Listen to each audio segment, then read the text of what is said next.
você que acompanha a programação da FEB TV, seja bem-vindo a mais esse ESD na TV. Nós estamos tratando nessa temporada a respeito de ciência espírita. Hoje nós conversaremos a respeito de natureza e propriedade dos fluidos. Não se assuste. O tema parece muito técnico, mas a nossa conversa vai ser muito agradável, um bate-papo, é uma troca de ideias em torno desse tema. Fique tranquilo, aguarde aí, acompanhe, você vai ver que o programa não tem nada de pesado nem de difícil. Nós vamos contar hoje com a colaboração do Max, que é monitor do ESD, é palestrante e tem atividades em várias casas do DF, inclusive viaja pelo país fazendo palestras também. E como debatedores hoje, Fernanda Giuliani está aqui conosco e Luciano Ambrósio nos apoiando aqui nas perguntas que nós faremos ao Max. Para iniciar, nós gostaríamos de citar aqui para vocês 2 trechos de Allan Kardec relacionados com o tema. A ciência moderna, segundo Kardec no livro A Gênese, abandonou os 4 elementos primitivos dos antigos e, de observação em observação, acabou chegando à concepção de um só elemento gerador de todas as transformações da matéria. Mas Kardec segue dizendo, a matéria por si só é inerte. Carecendo de vida, de pensamento, de sentimento, precisa estar unida ao princípio espiritual. O Espiritismo não descobriu, nem inventou este princípio, mas foi o primeiro a demonstrar-lhe por provas inconclusas a existência. Estudou, analisou e tornou-lhe evidente a ação. Ao elemento material, juntou ele o elemento espiritual. Elemento material e elemento espiritual, esses os 2 princípios, as 2 forças vivas da natureza. Pela união indissolúvel deles, facilmente se explica uma multidão de fatos até então inexplicáveis. Isso está na Gênesis, no capítulo 1. Mas nós encontramos também no Livro dos Espíritos, a ciência espírita compreende 2 partes. Experimental uma, relativa às manifestações em geral. Filosófica a outra, relativa às manifestações inteligentes. Aquele que apenas haja observado a primeira, ou seja, aquela relativa às manifestações em geral, se acha na posição de quem não conhecesse a física, senão por experiências recreativas, sem haver penetrado no âmago da ciência. A verdadeira doutrina espírita está no ensino que os espíritos deram, e os conhecimentos que esse ensino comporta são por demais profundos e extensos para serem adquiridos de qualquer modo que não por um estudo perseverante feito no silêncio e no recolhimento. Nós não teremos aqui manifestação de opinião pessoal no nosso estudo. Nós vamos nos basear nos livros, a pilha está aqui, selecionada pelo Max, e nós vamos conversar, não é? Um bate-papo, sem ânimo de esgotar o assunto, porque o assunto ele é bastante profundo, mas nós queremos dar uma pincelada, tocar em alguns pontos que são importantes, inclusive mais ao final, fique conosco, porque nós vamos perguntar para o Max o que nós temos a ver com isso, afinal de contas, por que eu preciso conhecer sobre os fluidos? Mas isso vai ser daqui a pouco. Nós vamos iniciar com a primeira pergunta, Max. A palavra fluido é muito utilizada por Allan Kardec na sua obra, não é? O que nós podemos entender por fluido? Boa noite, bom dia, boa tarde, boa noite. Não sei que hora que cada um de nós vamos estar assistindo o programa, né? E que sejam todos muito bem-vindos para tratar um assunto que nós vamos perceber ao longo do nosso programa, né, Carlos? Que é de extrema importância, porque desse fluido deriva tudo o que nós conhecemos em termos materiais no planeta. E a definição de fluido, a gente precisa tomar o cuidado, à época de Kardec, século XIX, não se utilizava o termo energia. Falava assim, fluido elétrico, né, fluido magnético. Hoje se diz fluido magnético, não, se diz energia, né, se diz energia elétrica com campo magnético. Nós não podemos esquecer que o desenvolvimento científico de lá, de 1857, até aqui, 2015, foi extenso. A escola de Copenhague, com Plankton, com o nosso Einstein, aquele pessoal todo que estudou os conceitos mais profundos da física, só vieram depois de Kardec. A física de Kardec era típica daquela física newtoniana, mecanicista, né? Então, para responder essa pergunta, nós fomos agraciados por um autor espiritual, pela bênção da pena do nosso querido Chico Xavier, que foi André Luiz. E ele teve a oportunidade de escrever um livro que é magnífico, que nós espíritas ainda não conseguimos esgotar, que chama-se Evolução em Dois Mundos. Esse livro é espetacular porque ele tem conhecimentos de física quântica embutidos no conhecimento do que nós chamamos de espiritismo, coisas que se coadunam, que se juntam. E olha como a beleza com que ele me permite, se vocês me permitirem, a ler a definição dele de fluidos, quando ele vai conseguir separar o que é fluido material e o que é fluido espiritual. Olha só como ele diz, para que a gente possa iniciar, Carlos, com essa clareza. Definimos o fluido dessa ou daquela procedência como sendo um corpo cujas moléculas cedem invariavelmente à mínima pressão, movendo-se entre si quando retidas por um agente de contenção, ou separando-se quando entregues a si mesmas. Temos, assim, os fluidos líquidos, elásticos ou aeriformes, e os outrora, porque hoje já são diferentes, chamados fluidos imponderáveis. Hoje eles são ponderados, tidos como agentes dos fenômenos luminosos, caloríficos e outros mais. Aqui nós estamos falando de fluidos no campo da matéria, do campo do domínio da ciência acadêmica. Agora, olha como ele vai tratar o que ele chamou de fluido vivo. Daí porque as pessoas às vezes nos indagam, energia e fluido são as mesmas coisas? Se você considerar no campo material, sem dúvida. Mas se você considerar no campo espiritual, já gera uma dúvida. Perceba como ele define. No plano espiritual, o homem desencarnado vai lidar mais diretamente, porque ele já lida de uma forma indireta quando encarnado, mais diretamente com o fluido vivo e multiforme, estuante, ou seja, inestancável, a nascer-lhe da própria alma.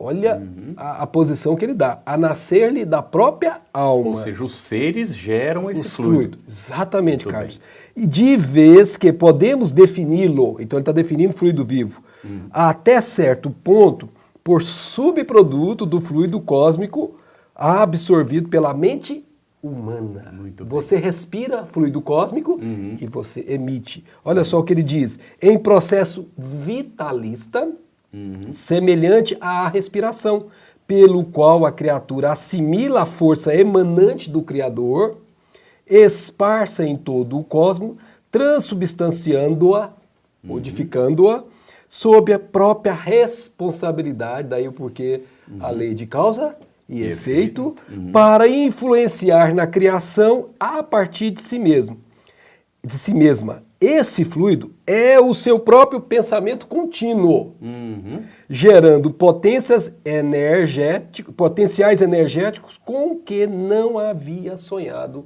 nem por hipótese antes disso. Então o que nós estamos vendo aqui é que esse fluido, ele na verdade é uma emissão do seu pensamento, é o seu próprio pensamento, e ele chega a dizer em outro momento... Isso, fluido vivo. Vivo. E ele chega a dizer em outro momento que nós somos geradores de ondas mento-eletromagnéticas. Então ele não coloca só eletromagnéticas, ele coloca mento-eletromagnéticas, exatamente porque procede da sua mente. E ele mostra também nesse parágrafo a razão porque que no começo desse livro ele diz que nós somos co-criadores. Porque nós absorvemos... E passava pela mente a questão. Exatamente. E olha que coisa impressionante. Então, depois que André Luiz nos mostrou isso, mais os capítulos 1, 6 e o 14 do nosso A Gênese, a gente não tem dúvida que nós vivemos, como Paulo diz, e nos equilibramos em Deus. Em Deus. Porque estamos nele e ele está em nós. Exatamente, Carlos. Muito bem. Marcos, e o fluido cósmico universal? O que vem a ser o fluido cósmico universal? Então, o fluido cósmico universal seria a matéria primacial na matéria em termos especiais, né? É uma matéria não equivalente a essa matéria densa nossa, que obviamente seria a emanação, o halo divino, o fluido do Todo-Poderoso, fluido nervoso do Todo-Poderoso, como a André Luiz chega a chamar. E esse é o ponto de partida de tudo que vai existir no campo material, né Carlos? Muito bem. Então quer dizer que tudo vai se originar desse fluido universal. A gente poderia dizer que ele seria a matéria elementar primitiva. Exatamente. E, inclusive você e eu somos, todos nós, procedentes dele. Então são modificações que nós temos do fluido cósmico universal, que o princípio espiritual fará em contato com ele as suas transformações necessárias para o seu progresso. Max, como complemento desse primeiro bloco, a gente queria te pedir estabelecimento de uma relação entre espírito, matéria, Deus e fluido universal. Pois é, os espíritos nas questões 24, 27, lá do livro dos espíritos, ele está aqui, eles vão falar que nós temos uma chamada trindade universal. Ele diz que primeiro Deus, e daí, a partir de Deus, o princípio material, veja, princípio, ou seja, ainda não é matéria, princípio material e princípio espiritual, também não é espírito ainda. E envolvendo isso, temos o fluido cósmico, ou fluido universal, ou redundantemente fluido cósmico universal, como temos também Kardec dizendo em A Gênese. Essas três podem ser considerados sinônimos.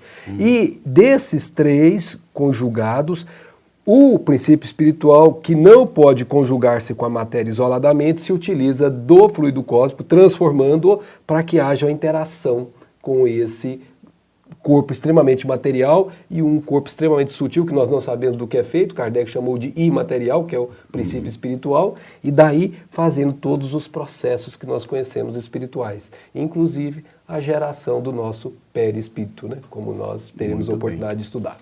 Esse assunto nós vamos tratar no segundo bloco daqui a pouquinho.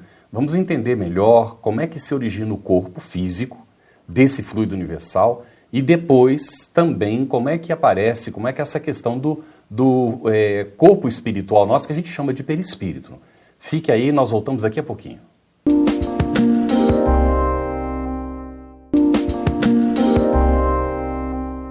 Retornamos agora com o ESG na TV.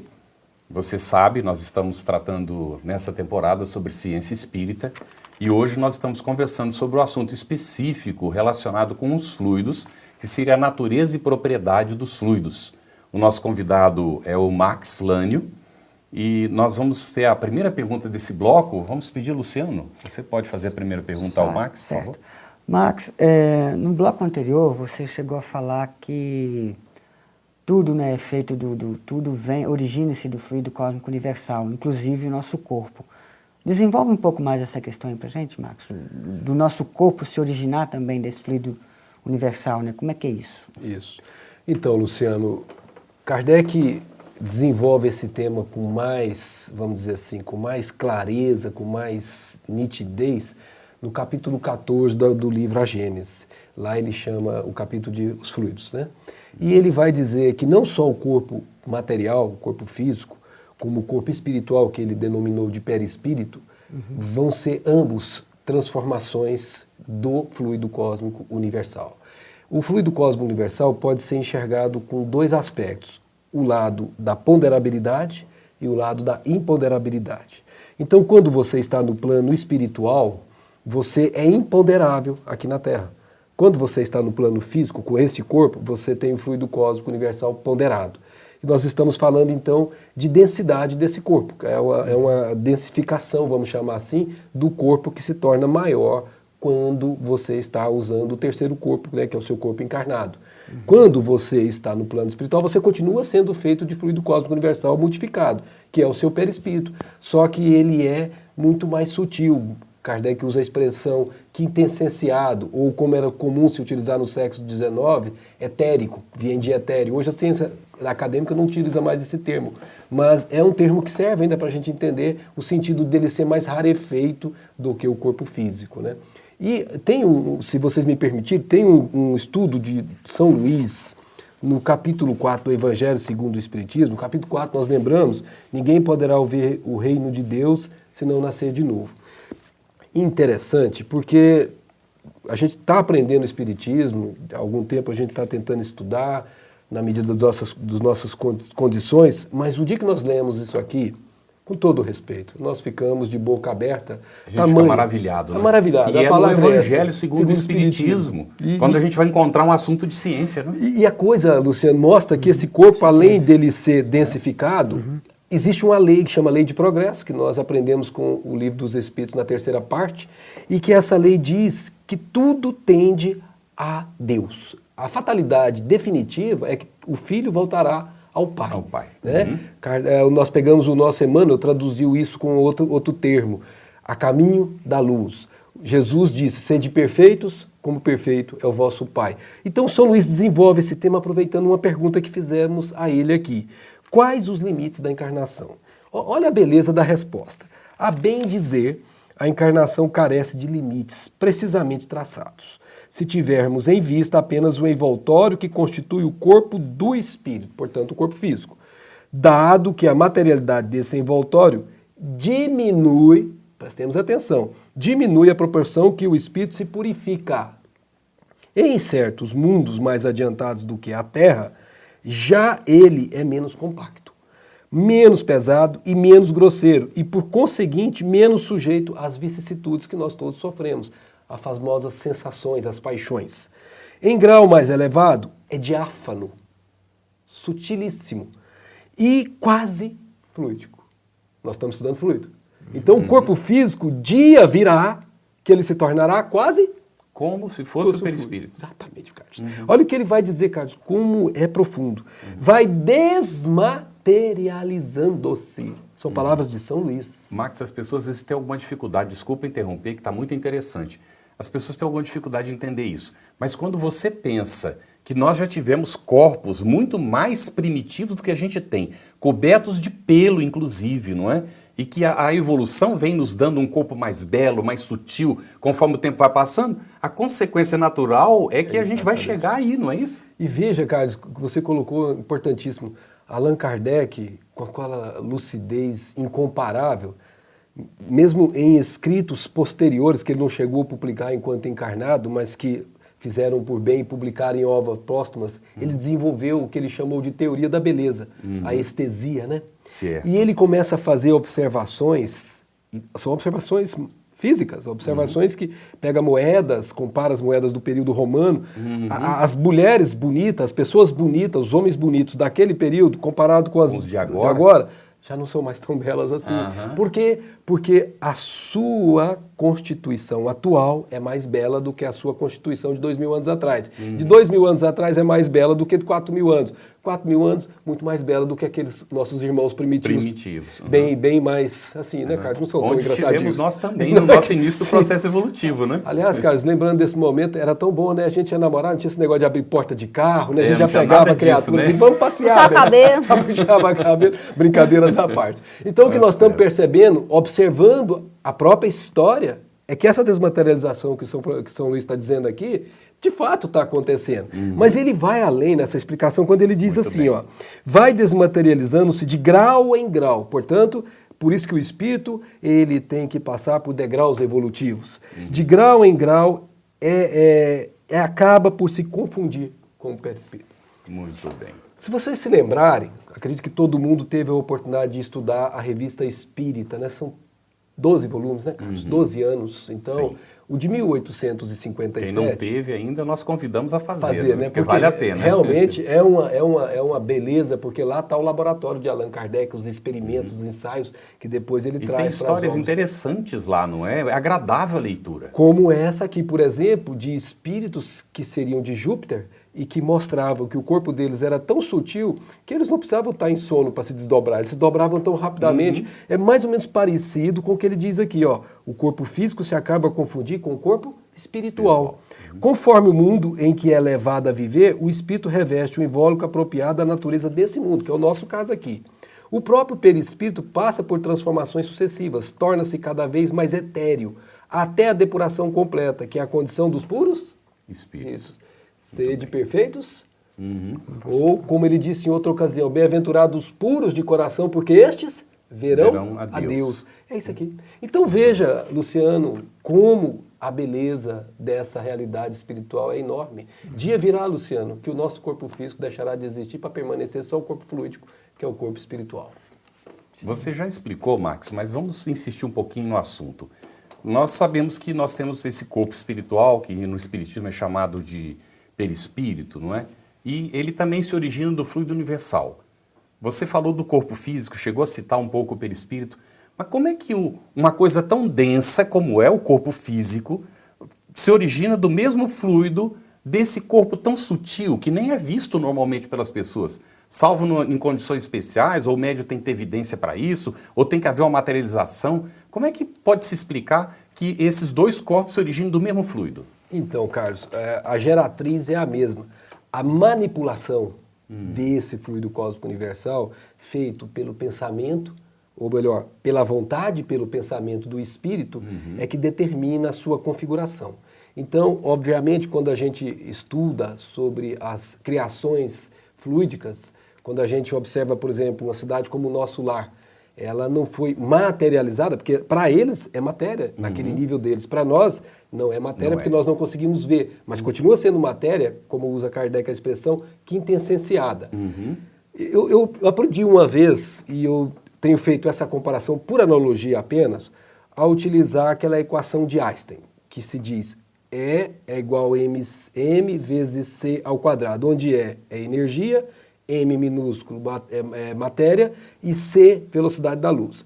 Esta equação diz assim, se você pegar qualquer corpo e levar a frequência de vibração dos seus átomos à velocidade da luz, toda essa matéria vira energia. Se você reduzir a velocidade que você tem para o seu corpo físico, se você, por exemplo, for lá no laboratório da UNB, como a gente às vezes faz, e localizar um átomo, você mede o átomo, localiza o átomo pela sua frequência vibratória. Então, eles têm a especificidade, você encaixa. Então, nós hoje estamos dentro de nossos átomos como um todo, estão vibrando dentro de uma frequência vibratória.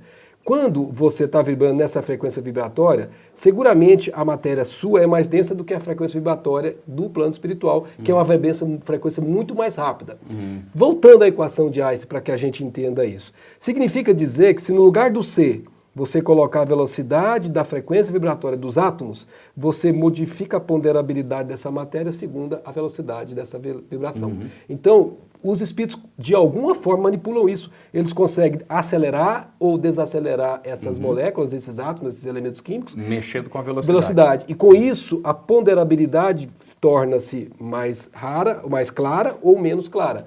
A tal ponto que no fenômeno de materialização, o próprio fluido torna-se materializado. E você vê com os próprios olhos. Isso. E às vezes até pode tocar. O que diz isso? Que ele, de alguma forma, reduziu a vibração daquela matéria do plano espiritual, utilizando-se, obviamente, da liberação do ectoplasma do encarnado. E com isso ele consegue fazer. Então, veja só, é infinita a possibilidade de fazer essas manipulações.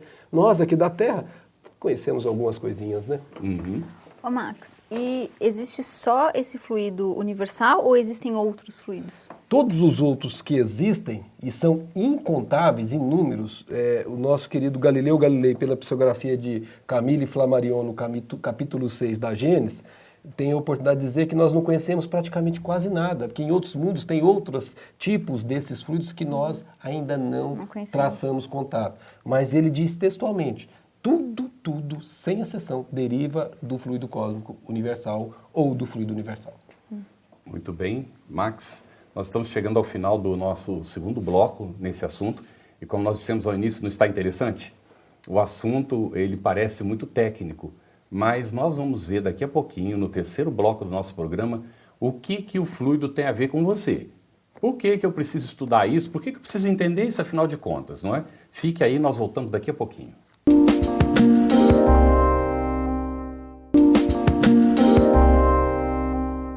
Voltamos agora com o terceiro bloco do ESD na TV.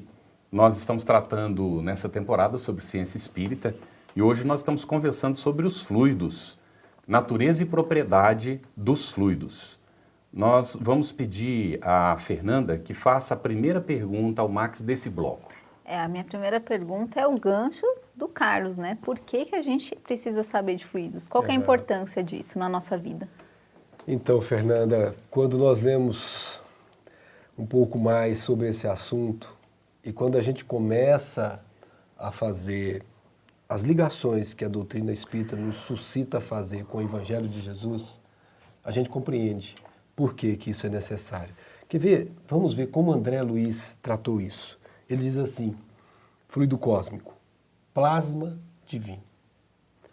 O fluido cósmico é o plasma divino, hausto do Criador, ou força nervosa do todo sábio.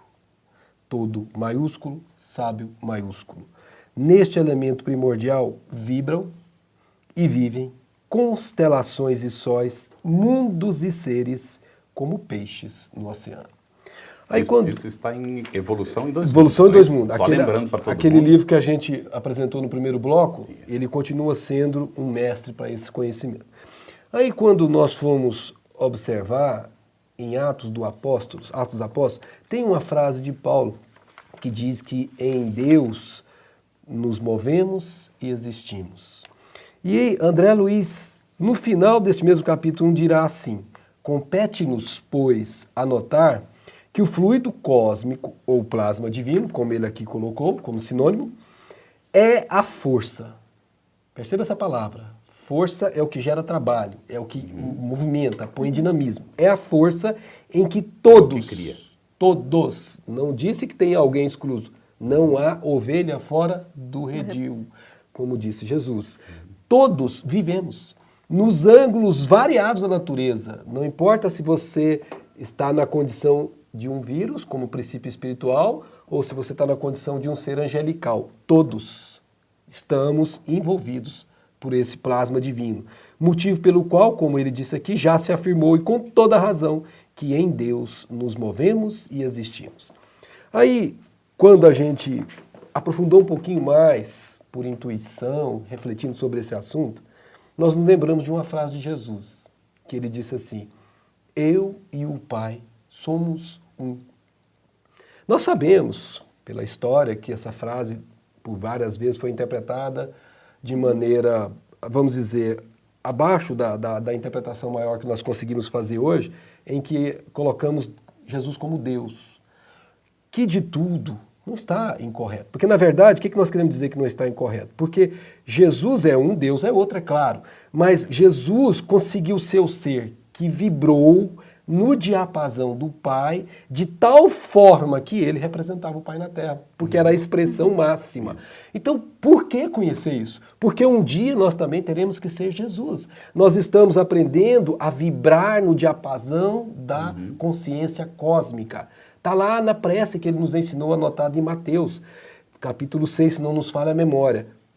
A prece dominical. Seja feita a vossa vontade, assim na terra como no céu. O ser humano ainda é muito caprichoso, muito personalista e quer fazer a vontade dele. O dia que ele fizer a vontade do Pai, ele estará vibrando na frequência do Criador. Foi o que Jesus disse para os homens, para aqueles nossos apóstolos que ainda eram na condição humana, que foram comprar comida quando ele conversava com a mulher de Samaria à beira do poço de Jacó. A minha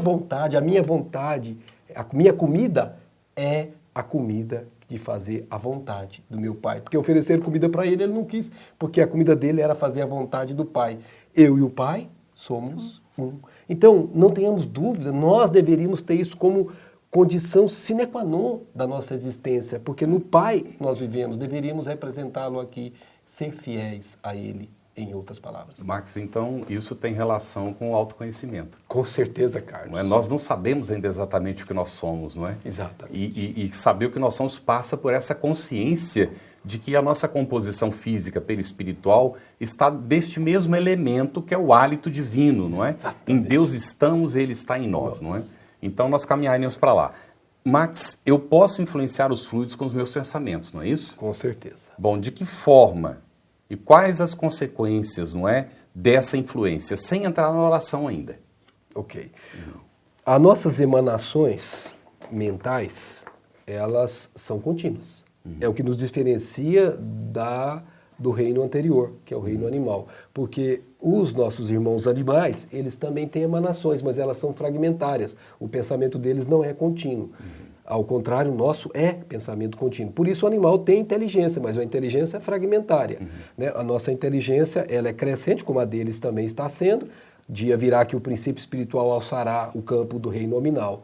Quando nós começamos a disciplinar os conteúdos que nós podemos processar. Lembra, nós aurimos fluido cósmico, passa pela nossa mente e nós produzimos sob a nossa responsabilidade essas emanações. Essas emanações formam uma psicosfera, um campo né? Ela está envolvida num campo eletromagnético, é a sua aura, mas ela também se expande. Kardec examina isso como fotografia do pensamento, e que ela fica temporariamente, enquanto o pensamento sustentar, ela fica envolvida ao seu redor. E os espíritos podem ler o seu pensamento. Ora, se você tem pensamentos edificantes, o que estará envolvido ao seu lado? Se você tem pensamentos deletérios, o que estará envolvido ao teu lado? Por isso é que disseram os espíritos que o magnetismo é o piloto que nós ainda não conhecemos de muitas leis. Toda a lei de vinculação entre nós está ligada ao magnetismo. As coisas não nos acontecem por acaso, Carlos. O meu pensamento cria e atrai pensamentos do mesmo diapasão. Eu estou vibrando na mesma consciência daqueles que estão vibrando comigo, fazendo uma retroalimentação mútua. E nós nos encaixamos uns com os outros segundo os nossos pensamentos. Por isso disse Jesus, vigiai. A sabedoria popular já dizia, não é? Semelhante atrai semelhante.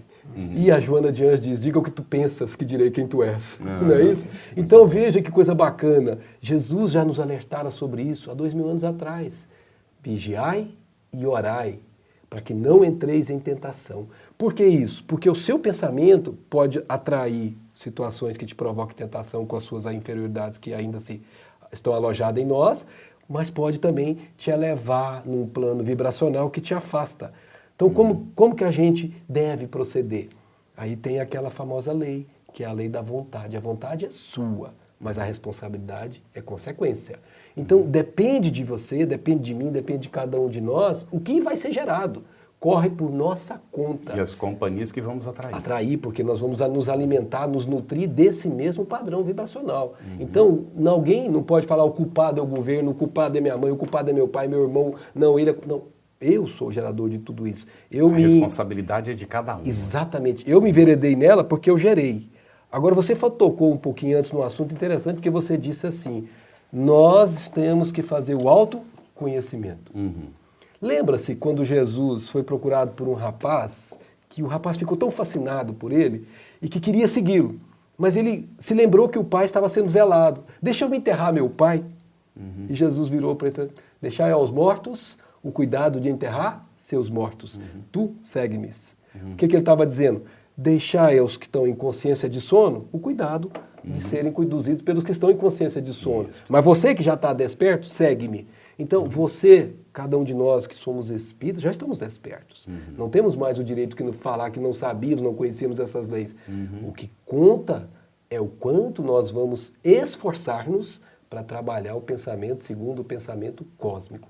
Pensar no diapasão do Pai. Max, e que relação a gente pode estabelecer, então, entre a oração e os fluidos? Então, Luciano, a oração seria, dentro daquela visão de pensamento que nós estamos falando, que você absorve o pensamento cósmico, né? Você absorve a emanação do Criador, conforme André Luiz nos ensinou, e emite a sua emanação na condição de co-criador. Então perceba, se você faz isso com o pensamento contínuo diuturnamente, no momento da prece, você sai dessa frequência, que é uma frequência que André Luiz diz que é de ondas longas, que fica no terra a terra, e você, no momento de uma prece sincera, você eleva o nível vibracional, essas ondas que veiculadas pelo fluido, você atravessa a sua esfera terrestre e vai acessar páramos mais elevados. Para que a gente tenha uma referência disso, no livro Entre a Terra e o Céu, André Luiz vai contar de uma menina de 15 anos, Evelina, que ela estava vivendo um momento difícil na família, né? A madrasta, a mãe tinha falecido, e ela endereça uma prece para a mãe. E a prece era de muita intensidade, de emoção, de muito sentimento profundo. E essa prece refrata na mãe, que não tinha condição de receber essa prece, e vai parar na colônia espiritual de onde ela procedia. E eles interrompem uma palestra para receber a prece dela. Então veja a veiculação da prece segundo a necessidade do espírito, quando colocado de verdade. André Luiz chega a classificar isso. Ele diz que pode ser onda média, onda curta e ondas super curtas. Então você atravessa cada vez mais elevados padrões em função da intensidade com que você ora. Por isso que a oração é sempre um veículo de nos colocarmos num padrão vibratório mais alto.